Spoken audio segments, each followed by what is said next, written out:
একটা কন্যা যখন আসে পৃথিবীতে, ইসলাম বলে ওই ঘরটা বরকতময়। এরপর যখন বড় হতে শুরু করে, ইসলাম বলে বাবা যদি এই মেয়েকে ভালো পাত্রের হাতে তুলে দেয়, বাবার জন্য জান্নাতের দরজাকে খুলে দেয় কে? তারপর সে যখন কারো বধূ হয়ে কারো ঘরে যায়, ইসলাম বলে খয়রুকুম লি আহলিহি, তোমাদের মধ্যে ওই ব্যক্তি আল্লাহর কাছে সেরা যে তার স্ত্রীর কাছে সেরা। কার কাছে সেরা? আপনি আল্লাহর কাছে পছন্দনীয় হতে হলে আগে আপনার স্ত্রীর কাছে পছন্দনীয় হতে হবে। আপনার স্ত্রী যদি আপনার A+ দেয়, আপনি আল্লাহর কাছেও, কথা বুঝে নাই বোধহয়। আপনার বউ যদি আপনারা দেয় A+, আল্লাহ দিবে কি? আপনার স্ত্রী যদি আপনারা দেয় A-, আল্লাহ দিবে কি? আপনার স্ত্রী যদি আপনারা F দেয়, F ওই যে ফেল, তো আল্লাহ কি দিবে? আজকে যে ভাবিরে ধরবেন, কি দিবা? কও কি দিবা? হ্যাঁ, ওই যে বিয়ে করে নাই কো A+। তো স্ত্রীদের সাথে বিষ্ণু ইসলাম অনেক খুনসুটি করতেন, অনেক ভালোবাসতেন স্ত্রীদেরকে।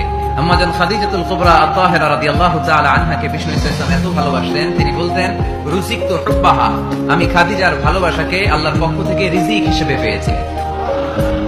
খাদিজাতুল কুবরা আত-তাহেরা রাদিয়াল্লাহু তাআলা আনহার ইন্তেকালের পরে উনি খাদিজাতুল কুবরা আত-তাহেরা রাদিয়াল্লাহু তাআলা আনহার বান্ধবীদের বাড়িতে কুরবানির গোশত হাদিয়া পাঠাতেন। আম্মা জান আয়েশার সামনে যখন তিনি বলতেন যে খাদিজা এমন ছিল, এমন ছিল, এমন ছিল, আম্মা জান আয়েশা রাদিয়াল্লাহু তাআলা আনহা রেগে যেতেন, বলতেন আমরা কত সুন্দরী, আমাদের কথা কন না কেন? ওই যে কত আগে আপনার প্রথম স্ত্রী, শুধু তার কথা বলেন কেন? বিষ্ণু বলতেন খাদিজা আমার দুঃখের দিনের সঙ্গিনী, তোমরা আমার সুখের দিনের সঙ্গিনী। সুবহানাল্লাহ। একটা নারীকে আল্লাহ তাআলা আরশের উপর থেকে সালাম জানিয়েছেন, ওই নারীটার নাম হচ্ছে খাদিজা। বিষ্ণু ইসলামকে সব সময় সান্ত্বনা জুগিয়েছেন, সাহস জুগিয়েছেন। এজন্য আমি বোনদেরকে প্রায় বলি, হাজবেন্ডদেরকে সাহস যোগাবেন।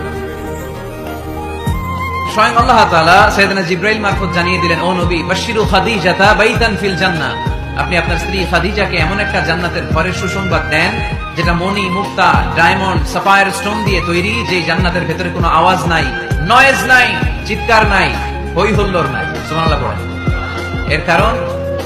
এর কারণ সাইয়েদনা খাদিজাতুল কুবরা রাদিয়াল্লাহু তাআলা আনহা বিশ্বনবীর জন্য ওনার ঘরটাকে এরকম ঠান্ডা পরিবেশে